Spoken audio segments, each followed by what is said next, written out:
Horror कहानियां थी। कौन थी वो? मैं 8 महीने की प्रेग्नेंट थी और अपनी डिलीवरी के लिए अपने मायके गई थी। माँ ने मुझे फोन पर बताया, घर के पीछे की तरफ जो खाली जमीन थी ना, वहां पर एक नया कमरा बनवा लिया है। इतने सालों के बाद जैसे ही अपने घर में कदम रखा, कुछ अलग सा लगा। माँ, ये घर के पीछे की तरफ नया कमरा बनवाने की क्या जरूरत थी? अरे बेटा, घर के पीछे दूर दूर तक खाली जमीन है। तेरे पापा को कई दिनों से लग रहा था कि यहाँ पर एक कमरा बनवा लेंगे तो ताजा हवा मिल जाया करेगी। अब तो ये सब छोड़ और चल जल्दी से दूध पी ले। माँ, मैं थोड़ी देर में पी लूंगी, आप सो जाओ। मैंने दूध का गिलास उठाकर उस खिड़की में रख दिया। पता नहीं कब आंख लगी, अचानक से खिड़की के पल्लों के खड़कने की तेज आवाज आई। दूध का गिलास धड़ाम से जमीन पर आ गिरा। जमीन पर गिरते ही दूध का रंग लाल हो चुका था। मैंने खिड़की से झांक कर बाहर देखा। चारों तरफ धुप अंधेरा था। उस अंधेरे की तरफ से कुछ आवाजें आ रही थी, जैसे छोटे बच्चे आपस में खिलखिलाकर मस्ती कर रहे हो।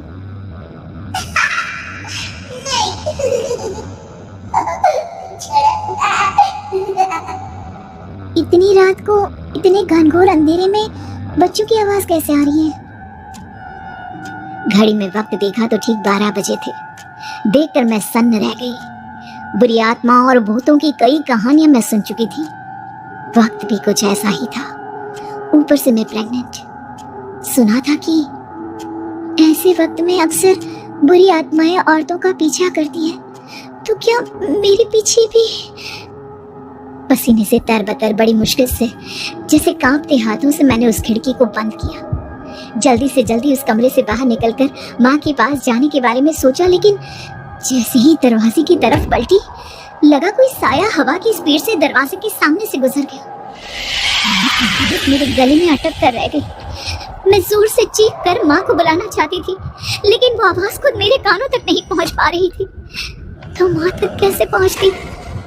खिड़की के पल्ले एक बार फिर तेज हवा के झोंके से धड़ाम करके खुले और पूरी ताकत से मैं चीख पड़ी। जानती थी मेरी चीख की आवाज सुनकर कुछ ही सेकंड में माँ वहां पहुंच जाएगी, लेकिन ऐसा कुछ हुआ ही नहीं।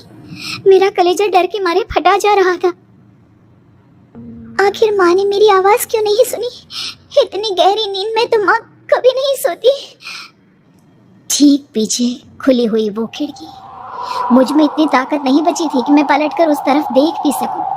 हवा का एक सनसनाता हुआ झोंका उसी वक्त मेरे कानों से आकर टकराया। लगा जैसे किसी ने दबी हुई आवाज में धीरे से मुझसे कहा, चली जाओ यहाँ से। मैंने दोनों हाथ अपने कानों पर रख लिए और एक बार फिर ताकत लगाकर जोर से चीखने की कोशिश की। माँ! पापा! मेरी आवाज उस कमरे की दीवारों से टकराकर वापस मुझे ही सुनाई दे रही थी। जितनी ताकत के साथ मैंने चीखने की कोशिश की थी, कुछ ही देर बाद उससे कहीं ज्यादा तेज और दर्दनाक चीख मुझे सुनाई देने लगी। ये आवाज ठीक मेरे पीछे खिड़की से आ रही थी। वो आवाज मेरे कानों में पिघलते हुए लोहे की तरह गिर रही थी। उन आवाजों में हैवानियत थी। वो आवाजें किसी इंसान की नहीं है, इतना मैं समझ चुकी थी। कांप रहे हाथों से मैंने अंधेरे में कुछ ढूंढने की कोशिश की। तभी अचानक मेरा हाथ बेड पर रखी टॉर्च पर पड़ा। किसी तरह ताकत लगाकर टॉर्च का बटन ऑन किया, लेकिन ये क्या? सामने दरवाजे पर 3 छोटी लड़कियां खड़ी हुई थी। उनके हाथ में स्टील के चमचमाते हुए चाकू थे। मैं घबराकर लड़खड़ाई और पीछे की तरफ हटी, लेकिन तब तक वो मेरे पास आ चुकी थी। उनकी गर्दन टेढ़ी थी और उनके हाथों के वो चाकू मेरे पेट को निशाना बनाने को तैयार। मैं जोर से चीखी, नहीं, छोड़ दो मेरे बच्चे को, मत मारो, मत मारो, छोड़ दो मेरे बच्चे को। सोनाली, सोनाली, क्या हुआ बेटा? तू इतनी डरी हुई क्यों है? उठ बेटा, क्या हुआ? हड़बड़ाकर मैंने अपनी आंखें खोली। देखा तो दिन निकल आया था। माँ मुझे जगा रही थी। मेरा चेहरा पूरा पसीने से लथपथ था। क्या हुआ बेटा? तुमने कोई बुरा सपना देखा क्या? मैं अभी तक अपने पूरे होश में नहीं थी। वो मेरे बच्चे को मार देगी माँ। वो लड़की मेरे बच्चे को। मैंने घबराकर अपने पेट को छुआ। सब कुछ ठीक था। और वो दूध जो रात को यहाँ पर गिर गया था, उसका रंग लाल हो गया था। माँ ने हंसते हुए दूध का गिलास मुझे दिखाया।